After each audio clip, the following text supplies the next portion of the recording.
Hello everyone, I'm Andres Romero, and I'm going to present you SMILE, Semantically Guided Multi-Attribute Image and Layout Editing. This work aims at solving a simple question. How can I build a model to borrow attributes from different reference images and impose them into a target input?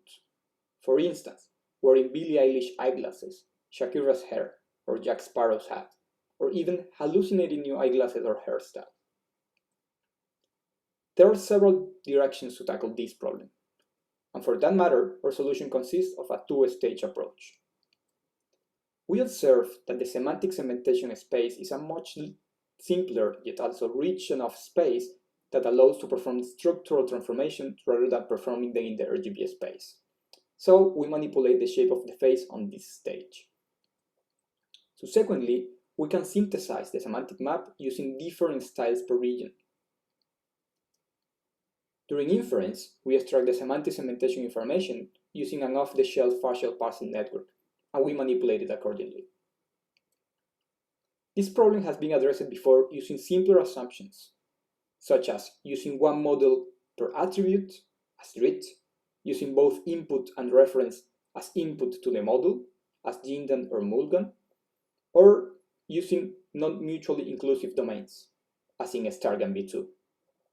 In contrast, our method can successfully perform exemplar or random manipulations on mutually inclusive domains.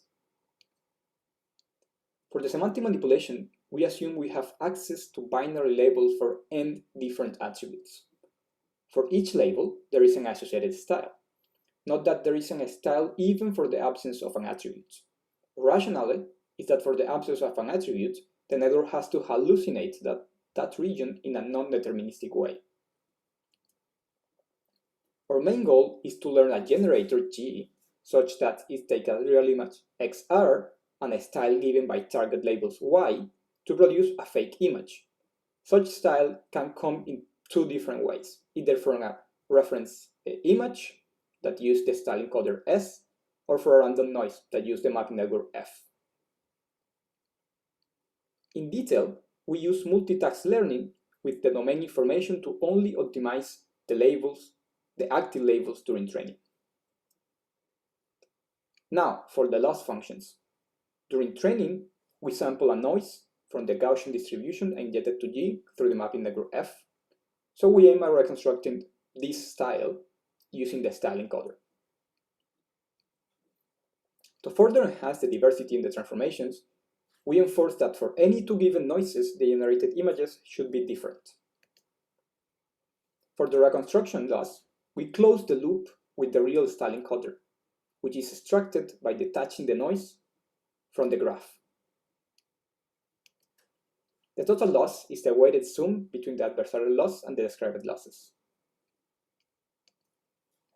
We selected different coarse and fine-grained attributes.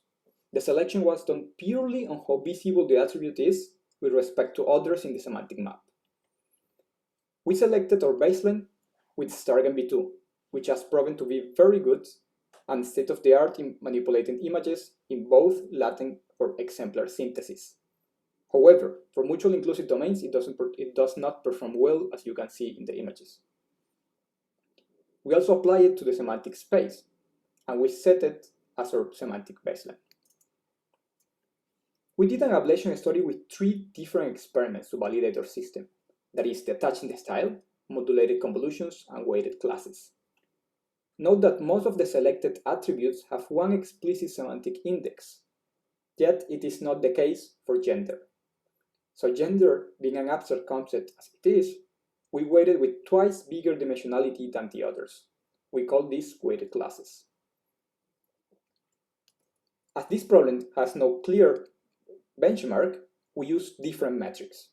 As we are working with semantic information, it is harder to constrain the output pose to the same input as we have less rich information.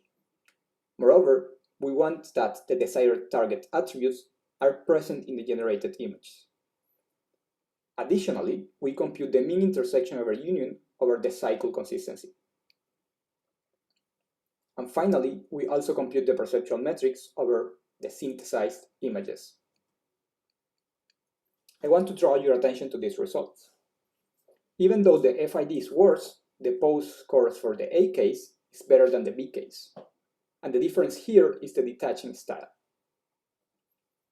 As you can see in the figure of A case, all poses are mostly identical to the reference, and the input is mostly ignored.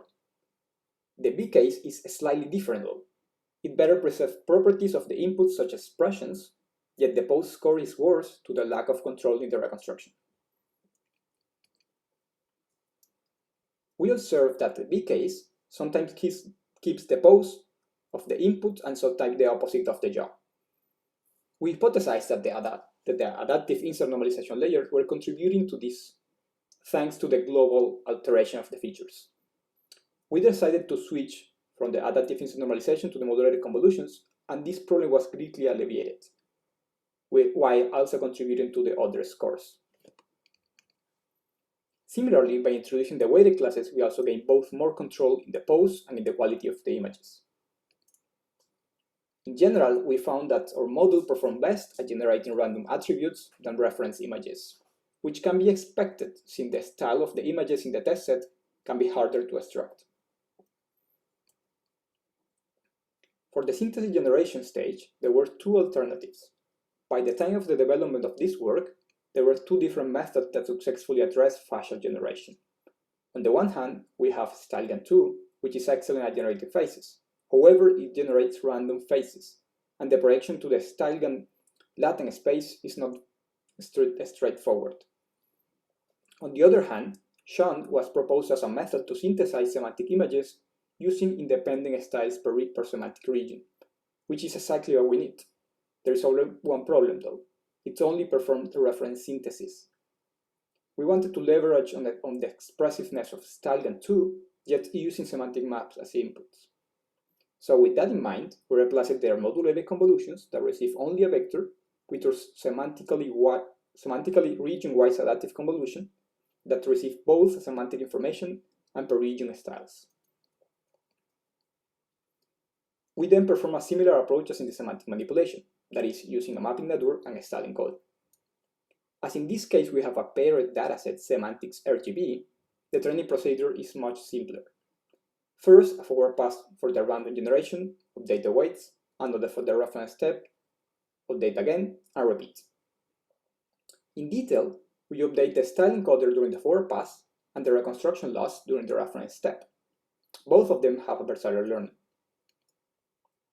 We compare this stage with StyleGAN, SHAN, and SPADE. The experiment without the encoder, which is the B case, uses a StyleGAN2 projection, which is the reason the runtime during reference synthesis is very high. By removing our proposed SAC layers, the performance drops dramatically, despite having a relatively similar number of parameters. Our final model achieves a good trade-off between efficiency and accuracy with respect to StyleGAN2. To finish, I show you some exemplar manipulations for eyeglasses, hair, and lip syncing. Moreover, by running inference over a video, it shows relatively good performance considering it is not trained for this task. I encourage you to watch the animated video available in the webpage. So, to conclude, we decoupled the multi-attribute manipulation problem into stages, semantic manipulation and image synthesis. We also leverage on the simpler semantic segmentation to do the structural transformation. And finally, we propose a semantically guided image synthesis that use semantic manipulation.